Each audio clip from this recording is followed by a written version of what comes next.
My name is Sarah, and I've been a dentist for over 2 decades now. It's a career I love, but the path to get here wasn't easy. As I sit in my office, staring at the framed diploma on the wall, I can't help but reflect on the tumultuous journey that led me to this point. I grew up in a household where I always felt like the second choice. My parents, Jack and Linda, never tried to hide their preference for my younger sister, Emily. She was born when I was 10, and from that moment on, it was clear who the favorite child was. When it came time for college, I knew I wanted to pursue dentistry. It had been my dream since I was a little girl, fascinated by the way my pediatric dentist could make even the scariest procedures feel like magic. "Mom, Dad, I've been accepted to the dental program at State University," I announced one evening at dinner, barely able to contain my excitement. The silence that followed was deafening. My father cleared his throat. "That's nice, Sarah. But you know we can't afford that. We're saving for Emily's future." I felt like I'd been punched in the gut. But I've worked so hard. My grades are perfect," I thought. "You thought wrong," my mother cut in, her voice cold. "We've always been clear about our priorities. Emily has a bright future ahead of her. Well, you'll find something suitable, I'm sure." I ran from the table, tears streaming down my face. The next day, I visited my grandparents, Robert and Margaret. They'd always been kinder to me, more understanding. When I told them what happened, my grandfather's face turned red with anger. "Those fools," he muttered. "Don't you worry, Sarah. We'll make sure you get to that school." True to their word, my grandparents scraped together every penny they could to help me with tuition. I worked multiple jobs, studied harder than I ever had before, and eventually graduated at the top of my class. During my final year of dental school, I met Tom. He was charming, handsome, and seemed to genuinely care about me. We married shortly after graduation, despite my parents' objections. "You're making a mistake," my mother hissed at me during the reception. "He's not good enough for this family." I ignored her, convinced that for once in my life, I'd made the right choice. How wrong I was. The first few years were good. We had 2 beautiful children, Max and Lily, and I started building my dental practice. But as time went on, Tom changed. The charming man I'd fallen in love with disappeared, replaced by someone I barely recognized. It started with the drinking. A beer or 2 after work became a 6-pack, then a bottle of whiskey. He'd come home late, reeking of alcohol, picking fights over nothing. I endured it for years, hoping he'd change back into the man I'd married. But one night, as I watched him nearly drop our infant daughter while in a drunken stupor, I knew it was over.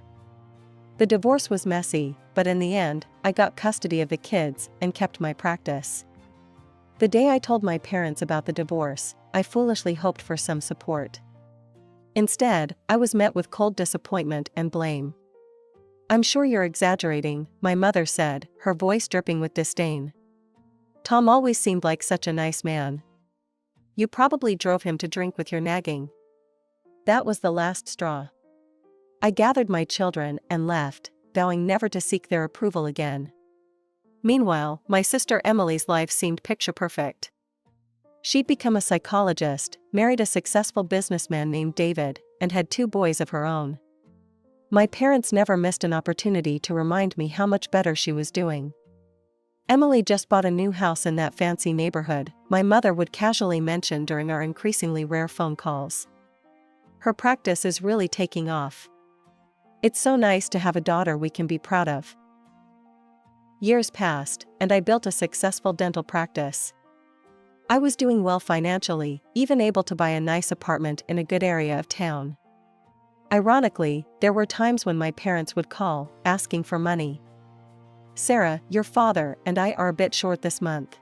We were hoping you could help out," my mother would say, her tone sugary sweet. Despite everything, I always sent them what they needed. Part of me hoped that by being generous, they might finally see my worth. But their attitude never changed. One day, I received a call from Emily. Our parents had passed away suddenly in a car accident. I was devastated, not just by their loss, but by the realization that we'd never have a chance to reconcile. "I'm in the Maldives with David," Emily said, her voice crackling over the international line. "Could you handle the funeral arrangements? We'll try to get back as soon as we can." So there I was, planning my parents' funeral while my sister lounged on a beach halfway across the world. I threw myself into the task, determined to give them a beautiful send-off despite our troubled relationship. The day of the funeral arrived, and Emily finally showed up, tanned and seemingly carefree. Right after the funeral, a lawyer approached us. "We need to discuss the will." I hadn't even thought about the will. Surely, despite everything, my parents wouldn't completely forget about me? But as the lawyer read out the details, it became clear that they had done exactly that. Everything, the house, their savings, even family heirlooms, had been left to Emily. There wasn't so much as a mention of my name. As I drove home that day, I made a decision. I was done seeking approval from people who would never give it. I had my children, my career, and my own life. It was time to live it on my terms. After the funeral, my relationship with Emily became even more distant. We rarely spoke, save for obligatory holiday greetings and birthday wishes via Skype. I'd catch glimpses of my nephews, Tommy and Jake, during these calls, but it was hardly enough to form a real relationship with them. From what I could see, the boys were growing up to be quite a handful.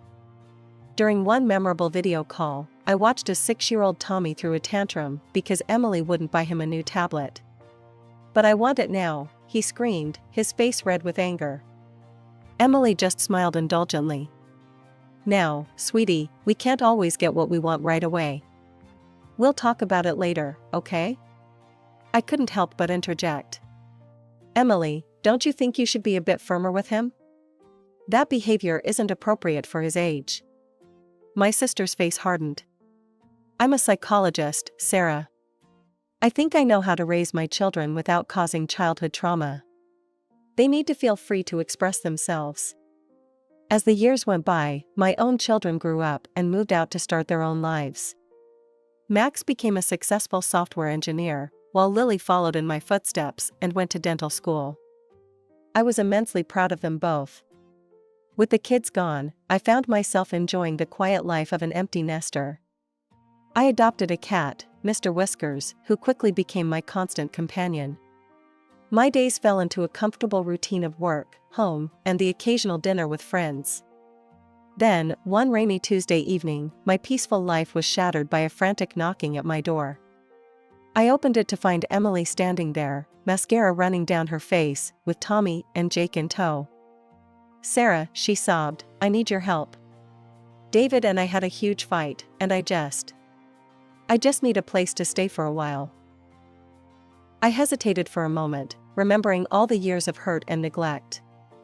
But looking at my sister's tear-stained face and the confused expressions of my nephews, I knew I couldn't turn them away. "Come in," I said, stepping aside to let them enter. As they filed into my apartment, I got my first real look at Tommy and Jake in years. Tommy, now 9, had a sullen look on his face, while 6-year-old Jake was bouncing off the walls, touching everything in sight. "Jake, honey, please don't touch that," I said gently as he reached for an antique vase. He ignored me completely, knocking the vase to the floor where it shattered into 1,000 pieces. Emily barely reacted. "Oh, boys will be boys," she said with a weak laugh. "We'll replace it, won't we, Jake?" Jake just shrugged and moved on to the next breakable object. I took a deep breath, reminding myself that they were guests in my home and that this was just temporary. But as days turned into weeks, it became clear that Emily had no intention of leaving anytime soon. My once tidy apartment descended into chaos. Toys and clothes were strewn everywhere, the walls were covered in crayon drawings, and the constant noise was driving me to my wits' end. One particularly trying afternoon, I returned home from a long day at the dental office to find my living room in complete disarray. The floor was littered with toys, crushed snacks, and what appeared to be the stuffing from one of my throw pillows. In the center of it all sat Tommy and Jake, gleefully engaged in what looked like a food fight with my good china as ammunition. "Boys!" I exclaimed, shock and frustration evident in my voice. "What on earth are you doing?" They barely glanced in my direction, continuing their rambunctious play without missing a beat. I looked around frantically for Emily, finally spotting her lounging on the balcony, engrossed in her phone. "Emily," I called out, trying to keep my voice steady, "have you seen what the boys are doing?" She glanced up briefly, a look of mild annoyance crossing her face. "They're just playing, Sarah. Don't be such a killjoy." I took a deep breath, counting to 10 in my head before speaking again. "Emily, they're destroying my home. This has to stop." Emily rolled her eyes and reluctantly got up from her chair. She sauntered into the living room, surveying the chaos with a disinterested eye. "All right, boys, that's enough for now. Why don't you go watch some TV?" The boys cheered and raced off to the guest room, leaving the mess behind. I stared at my sister in disbelief. "That's it? You're not going to make them clean up?" "Oh, relax," Emily said dismissively. "I'll take care of it later. You're always so uptight, Sarah. It's not good for your blood pressure." As the days wore on, I found myself becoming more and more stressed. The constant noise, the mess, the lack of respect for my home and my rules, it was all taking a toll on me. Even Mr. Whiskers, my usually affectionate cat, had taken to hiding under my bed most of the time, only emerging for food and to use his litter box. One evening, as I was preparing dinner, a task that had somehow fallen solely to me despite Emily and the boys being my guests, there was a knock at the door. I opened it to find Mrs. Johnson, my elderly neighbor from the floor below, standing there with a stern expression on her face. "Dr. Sarah," she began, her voice tight with barely contained anger. "I've always considered you a model neighbor, but these past few weeks have been unbearable. The noise from your apartment is constant. I can hear screaming and things breaking at all hours of the day and night. What on earth is going on up here?" I felt my face flush with embarrassment. "I'm so sorry, Mrs. Johnson. My sister and her children are staying with me temporarily, and I'm afraid the boys can be a bit energetic." Mrs. Johnson's expression softened slightly.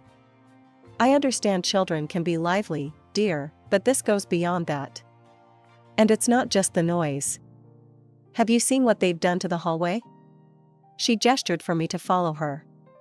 We walked to the stairwell, and I gasped in horror. The walls were covered in graffiti, crude drawings, and misspelled words spray-painted in garish colors. I recognized Tommy's handiwork immediately. This is unacceptable," I stammered, mortified. "I had no idea." "I'll clean it up right away, Mrs. Johnson. And I promise, it won't happen again." "See that it doesn't," she replied firmly. "Otherwise, I'm afraid I'll have to report this to the building management and the appropriate authorities." Once she was out of sight, I leaned against the wall, overwhelmed by the mess my life had become. Taking a deep breath, I steeled myself and marched back to my apartment. As I opened the door, I was met with the sound of Tommy and Jake's laughter, punctuated by the crash of something else breaking. "Boys," I said firmly, "turn that off. We have work to do." They ignored me, as usual. I strode over and switched off the TV. "Hey," Tommy protested. "We were playing that." "Not anymore," I replied. "You're going to clean up the mess you made in the hallway. Come with me, now." Grumbling and whining, they followed me to the stairwell. I handed them scrub brushes and a bucket of soapy water. "Start cleaning," I instructed. They stared at me in disbelief. But Mom said we don't have to do chores," Tommy stammered. "Your mom isn't here right now," I said. "And in my house, we clean up our messes."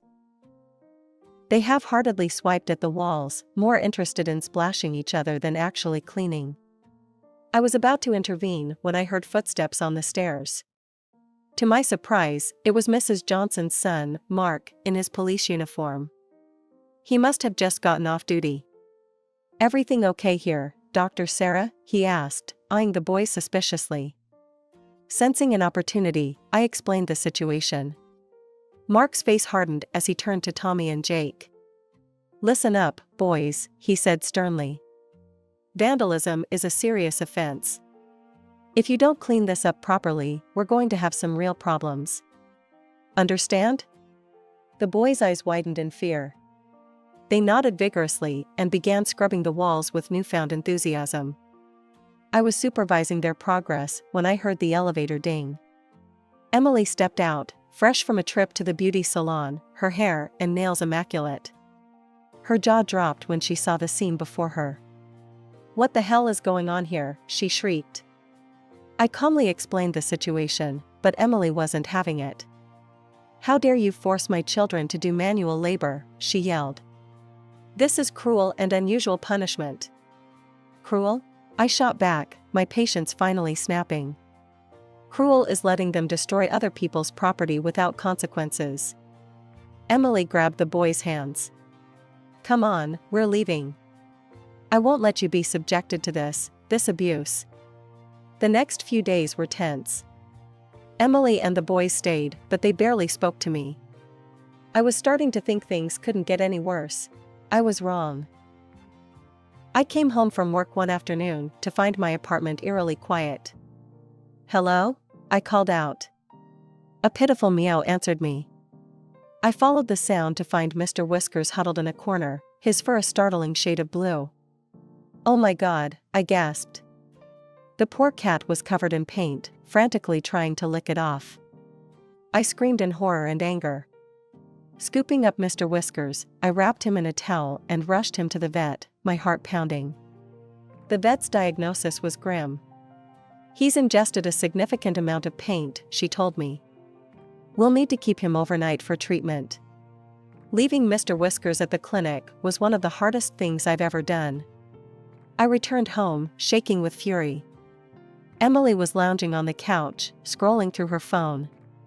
I explained to her what happened to Mr. Whiskers, demanding she discipline the boys and help clean up the mess they'd made. Emily shrugged. "It's just a cat, Sarah. Don't be so dramatic." I couldn't believe my ears. "Just a cat? He could die, Emily." "Well, that's not my problem," she said dismissively. "And neither is the cleaning. It's your apartment, after all." The next morning, I arrived at my dental practice earlier than usual. My mind was reeling from the events of the past few weeks, and I knew I needed to get to the bottom of this situation. With a deep breath, I picked up my phone and dialed David's number. "David, I'm sorry to bother you," I began, "but I need to understand what's going on. Why did you and Emily have a fight? When is she planning to come back home?" There was a long pause on the other end of the line. Then, David let out a heavy sigh. "Sarah, I'm afraid Emily won't be coming back. We're getting divorced." David's story came pouring out, each revelation more shocking than the last. He told me how Emily had quit her psychology practice years ago, refusing to work or even help around the house. Their home had fallen into disrepair, and the children were completely out of control. "And then there were the vacations," he went on. "She'd jet off without me or the kids, using the money from your parents' inheritance. I thought she was just taking some time for herself, but..." His voice trailed off, and I felt a chill run down my spine. "But what, David?" "She was cheating on me, Sarah. Multiple times, with different men. God, I can't believe I'm saying this, but I had to get a DNA test for the boys. Thankfully, they're mine, but after all that, I just couldn't do it anymore. I filed for divorce and asked her to leave." After finishing the call with David, I sat at my desk, trying to process everything I'd learned. The realization hit me like a ton of bricks. Emily wasn't planning on leaving anytime soon. She was using me as a fallback, a free place to stay while her life fell apart. That evening, I confronted Emily. The boys were in the guest room, engrossed in their video games as usual, while Emily lounged on my couch, scrolling through her phone. "Emily, we need to talk," I said firmly, sitting across from her. "I spoke to David today." "Is it true? Are you really getting divorced?" Emily shrugged, an air of indifference about her. "Yeah, it's true. David and I are over. I'm tired of him and his expectations. But don't worry, sis. You'll help me out, right? After all, that's what sisters are for. I couldn't believe what I was hearing. Help you out? Emily, you've turned my life upside down. You're not even trying to get back on your feet. What about your inheritance? Surely you can use that to find your own place. She laughed dismissively. Oh, that money? It's gone, Sarah. There were barely crumbs left anyway. I felt my blood begin to boil. Crumbs? Emily, our parents left you over $200,000. How could you possibly have blown through all that money? Emily just shrugged again, reaching for her phone. Life's expensive, Sarah. You wouldn't understand. In that moment, something inside me snapped. Years of resentment, weeks of frustration, all came bubbling to the surface. No, you're the one who doesn't understand, I said, my voice low and controlled. I've had enough. Get a job, start disciplining the boys, contribute to this household, or get out. You have 1 week, Emily. 1 week to show me you're serious about turning things around. Emily's eyes widened in shock. For the first time since she'd arrived, she seemed to realize I wasn't going to back down. A few days after my ultimatum to Emily, I returned home from a long day at the dental office. As I approached my apartment door, I was struck by an unusual silence. No shouting, no crashes, no sounds of destruction. It was peaceful. Warily, I entered the apartment. Emily? I called out. No response. I found Tommy and Jake sitting quietly on the couch, their eyes red and puffy as if they'd been crying. My heart sank. Boys? Where's your mother? I asked gently. Tommy wordlessly handed me a piece of paper. With trembling hands, I unfolded it and began to read. Dear Sarah, I've realized that motherhood just isn't for me. I'm still young and I want to live my life. I've met someone, he's young, exciting, and doesn't have any baggage. We're leaving town together. You're always going on about responsibility and all that boring stuff, so here's your chance to put your money where your mouth is. The boys are your problem now. You're an old maid anyway, so you might as well be useful and raise them. Don't try to contact me. By the time you read this, I'll be long gone. Emily. I collapsed onto the sofa, my mind reeling. How could she do this? How could she abandon her own children? With shaking hands, I picked up my phone and dialed David's number. When he answered, I could barely get the words out. David, it's Sarah. You need to come over right away. It's about the boys. Within an hour, David was at my door. I handed him Emily's note without a word. As he read it, his face cycled through shock, anger, and finally, a deep sadness. Oh, boys, he sighed, kneeling down to hug Tommy and Jake. I'm so sorry. Over the next few hours, David and I talked, trying to figure out what to do. It was clear that the boys needed stability, and David was determined to provide that. I'll take them home, he said firmly. And first thing tomorrow, I'm going to file for full custody. I nodded, relief washing over me. I think that's for the best. And David, I'll help in any way I can. I'll testify, provide character witnesses, whatever you need. The next few weeks were a whirlwind of legal proceedings.